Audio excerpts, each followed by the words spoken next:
Hello, কি অবস্থা সবার? আশা করি তোমরা সকলেই ভালো আছো। আজকে আমরা যে কবিতাটি পড়ব ইতোমধ্যেই তোমরা দেখতে পারতেছো। ইকো, এই কবিতার নাম হচ্ছে ইকো। ইকো মানে কি? ইকো মানে হচ্ছে প্রতিধ্বনি। কবিতাটি লিখেছেন ক্রিস্টিয়ানা রসেটি। মেন কবিতায় যাওয়ার আগে আমাদেরকে অবশ্যই এই কবিতার কবি সম্পর্কে কিছু জেনে নিতে হবে, তারপর আস্তে আস্তে আমরা মেন কবিতায় যাব। সো চলো ক্লাসটি শুরু করা যাক।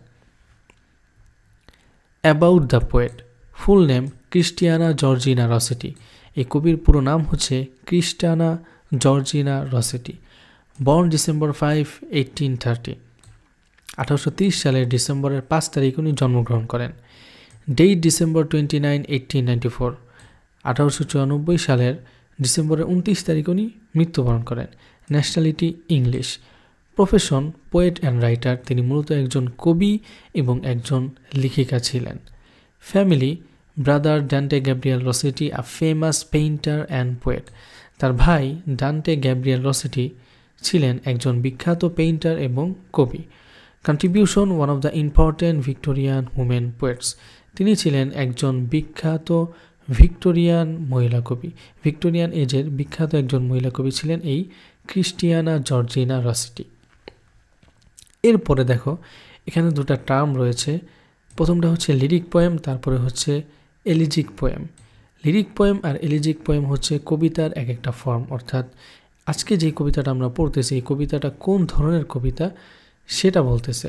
প্রথমত এই কবিতা হচ্ছে একটা লিরিক পোয়েম। লিরিক পোয়েম কি? A lyric poem is a short poem that expresses a person's feelings and thoughts. Lyric poem হচ্ছে ছোট একটা কবিতা যা একটা মানুষের ব্যক্তিগত অনুভূতি এবং চিন্তাভাবনা এগুলো প্রকাশ করে। It is not a story and does not have characters or events like a novel. এটা কোনো স্টোরি না এবং নোভেলের মতো এর মধ্যে কোনো ক্যারেক্টার, চরিত্র অথবা ইভেন্টস এগুলো থাকে না। তার মানে কি? এটা হচ্ছে ছোট একটা কবিতা।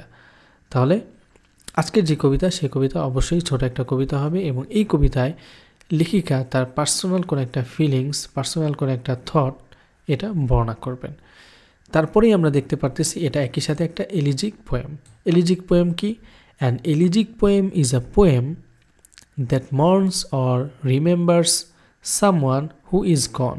এলিজিক পোয়েম হচ্ছে এমন একটা কবিতা যেটা কোনো একটা মানুষকে অনেক বেশি মনে করে অথবা তাকে নিয়ে দুঃখ প্রকাশ করে। It expresses grief, sorrow or sadness. এই কবিতার মাধ্যমে দুঃখ প্রকাশ করা হয়। তার মানে এতটুকু আমরা আজ করতে পারতেছি যে আজকের যে কবিতাটা আমরা পড়বো সেই কবিতাটা হচ্ছে একটা লিরিক পোয়েম, একই সাথে সেই কবিতাটা একটা এলিজিক পোয়েম। তার মানে এই কবিতাটা হবে শর্ট এবং এই কবিতায় লেখক কাউকে নিয়ে দুঃখ প্রকাশ করেছেন এবং তার পার্সোনাল একটা থট উনি বর্ণনা করেছেন। এখন এই কবিতার ইন্ট্রোডাকশন সম্পর্কে জানি, অর্থাৎ মূলত এই কবিতায় কী বলা হয়েছে তা আমরা একটু ভালোভাবে জানি। Introduction. Echo is a sad and emotional poem written by Christiana Rossetti. In this poem, the speaker talks to a loved one who has died or gone far away. আচ্ছা, এখানে বলেছে যে এটা একটা ইমোশনাল কবিতা যা ক্রিস্টিয়ানা রসেটি লিখেছেন এবং এই কবিতার মধ্যে কবি তার ভালোবাসার কোনো একটা মানুষকে নিয়ে লিখেছেন। ভালোবাসা সেই মানুষটা হয়তো মারা গিয়েছে অথবা অনেক দূরে চলে গিয়েছে। She misses this person deeply and wishes she could see them again, even if it is only in dreams. সে ওই মানুষটিকে খুব বেশি মনে করতেছেন এবং একদম অন্তরের গহীন থেকে এই আশা করতেছেন সে যদি তার সাথে আরেকবার সাক্ষাৎ করতে পারতেন, even if it is only in dreams, যদিও সেটা মাত্র শুধু স্বপ্নের মধ্যেই হয়, তাহলেও শুধুমাত্র একবার দেখা হোক। The poem shows how powerful memories can be, just like an echo that comes back again and again. আচ্ছা, এই কবিতার মধ্যে দেখানো হয়েছে how powerful memories can be, স্মৃতি কত শক্তিশালী হতে পারে, just like an echo, শুধুমাত্র একটা ইকোর মতো। ইকো মানে কি? ইকো মানে হচ্ছে প্রতিধ্বনি, that comes back again and again, যে ইকোটা বারবার কানে আসে। অর্থাৎ ইকো যেরকম বারবার কানে আসে তেমনইভাবে এই কবিতার মধ্যে দেখানো হয়েছে যে স্মৃতি কিভাবে বারবার আমার মনে পড়তেছে, কবির মনে পড়তেছে। তার মানে হচ্ছে আজকের যে কবিতাটা আমরা পড়তে যাচ্ছি এই কবিতাটা ক্রিস্টিয়ানা রসেটি আপু তার এক্সকে নিয়ে লিখেছেন, তার একটা ভালোবাসার মানুষকে নিয়ে লিখেছেন। সেই ভালোবাসার মানুষটা এখন আর তার কাছে নাই, হয়তো মারা গিয়েছে অথবা খুব দূরে চলে গিয়েছে। ওকে, এখন এই কবিতার স্ট্রাকচারটা আমরা একটু জানি। Structure of the poem has 3 stanzas. এই কবিতার 3টা স্ট্যাঞ্জা রয়েছে, 3টা ভাগ রয়েছে। Each stanza has 6 lines. প্রত্যেকটা স্ট্যাঞ্জার 6টা করে লাইন রয়েছে, তার মানে টোটাল 18টা লাইন রয়েছে। Rossetti uses a regular rhyme scheme AB AB CC in every stanza. Christina Rossetti তার প্রত্যেকটা স্ট্যাঞ্জায় AB AB CC এই রেগুলার রাইম স্কিমটা উনি ব্যবহার করেছেন। তাহলে এই কবিতাটা হচ্ছে মূলত 3টা স্ট্যাঞ্জার, প্রত্যেকটা স্ট্যাঞ্জায় 6টা করে লাইন রয়েছে। আমরা এখন পুরো কবিতাটা লাইন বাই লাইন একদম ব্যাখ্যা সহ ধরে ধরে পড়ব। এটা হচ্ছে first স্ট্যাঞ্জা। Come to me in the silence of the night. Come in the speaking silence of a dream. Come with soft rounded cheeks and eyes as bright as sunlight on a stream. Come back in tears, O memory, hope, love of finished years. আচ্ছা, প্রথম লাইনটা কি? Come to me in the silence of the night. রাতের নীরবতার মধ্যে আমার কাছে ফিরে আসো। In the silence of the night. রাতের নীরবতায় তুমি আমার কাছে ফিরে আসো। Come in the speaking silence of a dream. স্বপ্নের নিঃশব্দ কথা বলার মতো নীরবতায় আমার কাছে ফিরে আসো। Come with soft rounded cheeks and eyes as bright. নরম গোল গাল আর উজ্জ্বল চোখ নিয়ে ফিরে আসো। As sunlight on a stream. যেমনইভাবে, ঠিক যেমন রোদের আলো ঝর্ণার পানির উপরে পড়লে ঝিলমিল করে, তেমনইভাবে তুমি আমার কাছে ফিরে আসো। Come back in tears. কান্নার সাথে ফিরে আসো। O memory, hope, love of finished years. ও স্মৃতি, ও আশা, ও অতীতের ভালোবাসা, ফিরে আসো। ফার্স্ট স্ট্যাঞ্জায় কবি রাতে তার এক্সকে খুব বেশি মনে করতেছে এবং বলতেছে যে তুমি রাতের নীরবতায় আমার কাছে ফিরে আসো। স্বপ্নের মধ্যে আমরা যখন স্বপ্নে কেউ কারোর সাথে সাক্ষাৎ করে কথা বলি, তখন সেই শব্দ কিন্তু শোনা যায় না, কেউ দেখতে পারে না। সেটাই বলতেছে যে স্বপ্নের নিঃশব্দ কথা বলার মতো নীরবতায় তুমি আমার কাছে ফিরে আসো। তারপরে কবি তার এক্সের বর্ণনা দিচ্ছেন হালকা একটু, যে তার গালটা ছিল সফট এবং তার চোখ ছিল উজ্জ্বল। সেটাই বলতেছে যে তুমি তোমার গোল গাল আর উজ্জ্বল চোখ নিয়ে ফিরে আসো। যেমনইভাবে সূর্যের আলো ঝর্ণার উপরে পড়লে যেই সৌন্দর্য অনুভব হয়, দেখা যায়, তেমন সৌন্দর্য, তেমন গোল গাল আর উজ্জ্বল চোখ নিয়ে তুমি আমার কাছে ফিরে আসো। Come back in tears. কান্নার সাথে ফিরে আসো। তারপর বলতেছে যে এতভাবে তুমি যেহেতু ফিরে আসবা না, যদি না আসো তাহলে অন্তত তোমার যে স্মৃতি, তোমাকে নিয়ে যে আমার আশা, ভালোবাসা, যেগুলো ফিনিশড ইয়ার্স মানে হচ্ছে এই যে যেই বছরটা শেষ হয়েছে, অর্থাৎ মাত্র 1 বছর আগের কাহিনী, তার মানে অতীতের ভালোবাসা, তুমি আমার অন্তত স্মৃতিতে, আমার আশায় তুমি ফিরে আসো। এটা হচ্ছে ফার্স্ট স্ট্যাঞ্জা। তারপরে এখানে শব্দার্থ দেওয়া রয়েছে এবং ব্যাখ্যা দেওয়া রয়েছে, তোমরা এগুলো নিজেরা পড়ে নিবা। তারপরে দ্বিতীয় স্ট্যাঞ্জায় আমরা চলে যাই।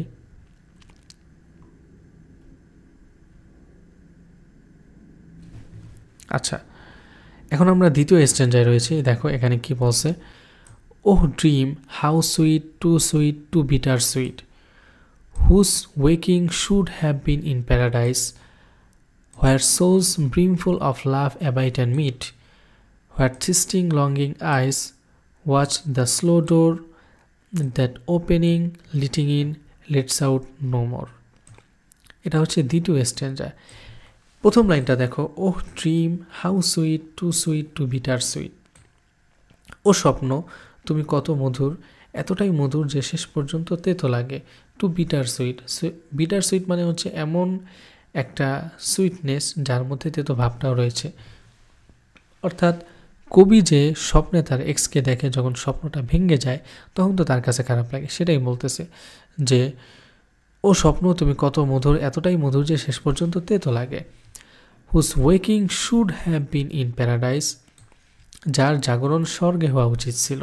অর্থাৎ স্বপ্ন ভাঙ্গার পরে আমি যে দুনিয়াতে জাগি তখন তো আর তোমাকে পাই না, কিন্তু এই যে আমার যে স্বপ্নের জাগরণ, এটা হওয়া উচিত ছিল স্বর্গের মধ্যে, তাহলে আমি তোমাকে পেতাম।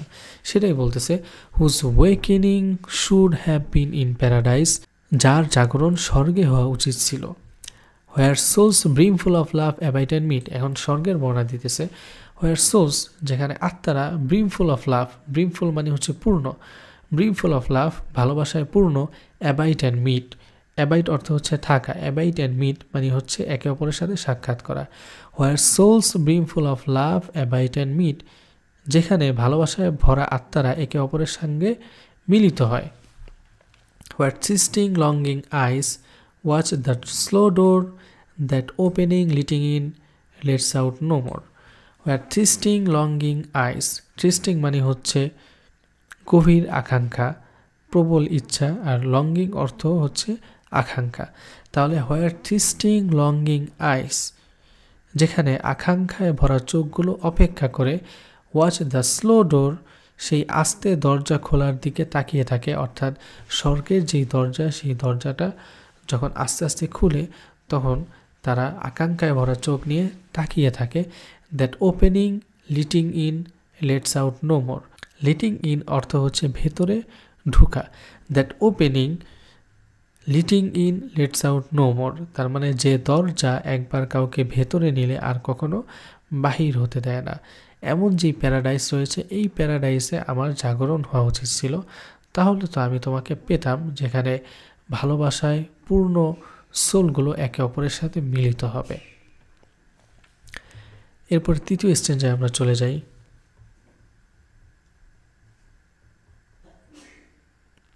ওকে, দেখো থার্ড স্ট্যান্জা।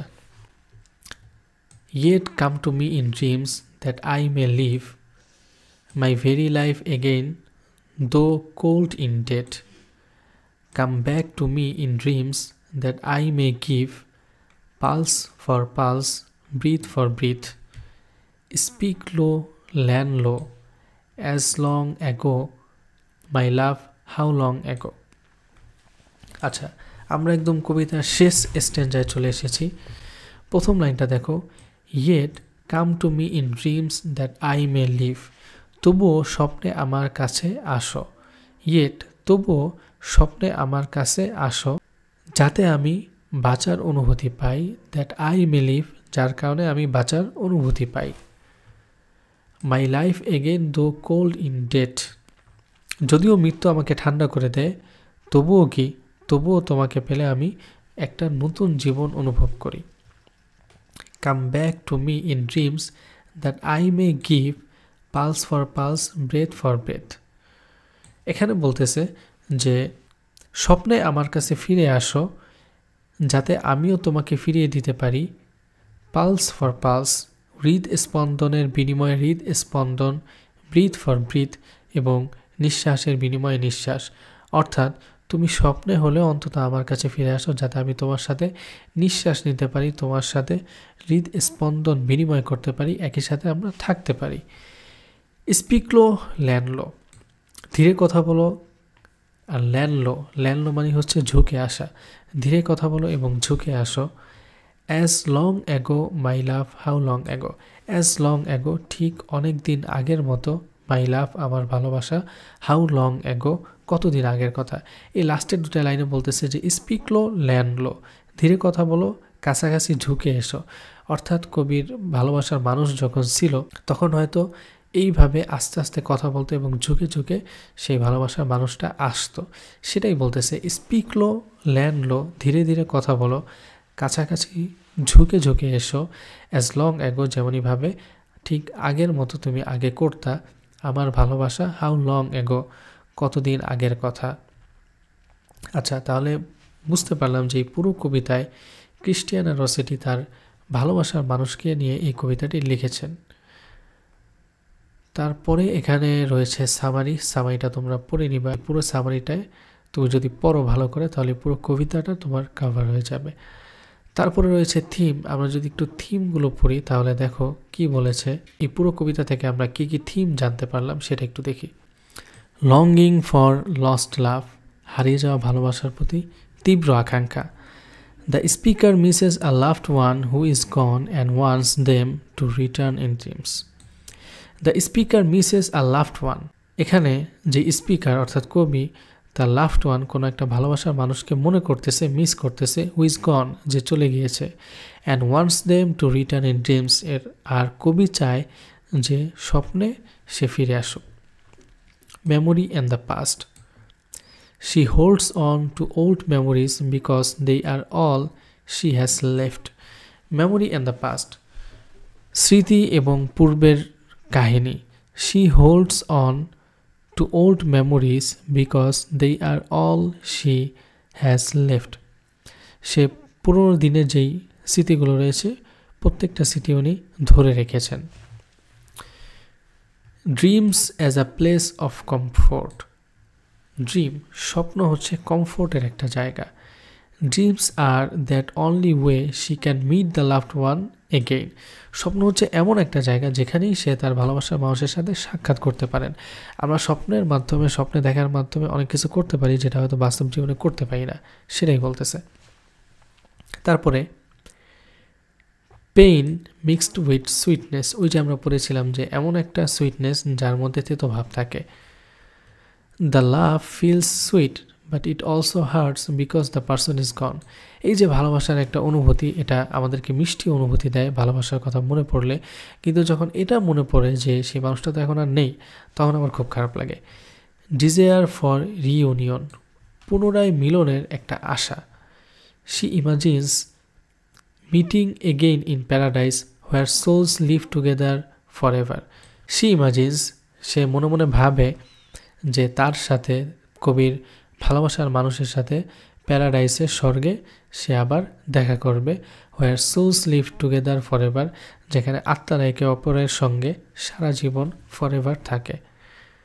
লোনলিনেস, একাকিত্ব।